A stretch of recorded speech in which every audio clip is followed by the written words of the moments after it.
It's mango time. Ayan na guys, oh. Wala tayong ibang sahog kundi chicharon lang. Meron kasi akong tira-tirang chicharon doon. Nahanap ko lang doon.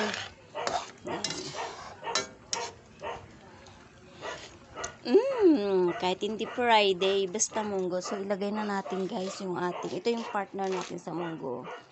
4 na isda. Ilagay na natin yung ating dahon. Wow, sarap nito. At syempre, nahirapan ako. Yan. Ito yung ating dahon-dahon na na-harvest dyan, oh. Sa ating munting alugbati. Nakalbo na siya, guys. Syempre, may tumutubo tayong kamatis dyan. I hope maka-harvest tayo dyan. Lagay na natin. Ooh. Against the light. O, diba? Saan ka pa, oh? Nakapag-isip ka kaagad. Diba? Papartneran natin yan, oh. 4 na isda.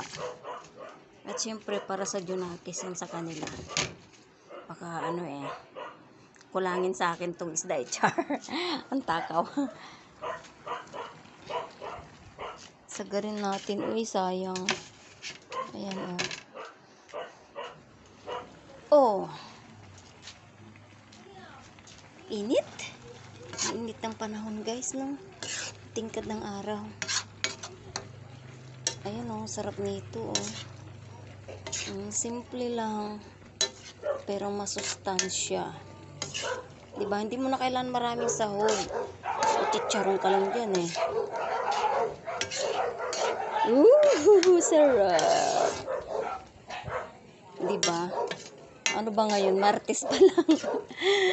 hindi na umabot ng Friday dahil Martes pa lang may munggo ka na. Ayan. Parang gusto ko na naman lagyan ng sili. Wag na.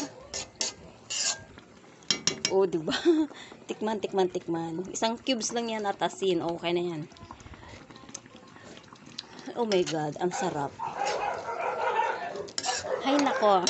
Huwag nyo na itanong kung bakit ako chubby. Bye-bye.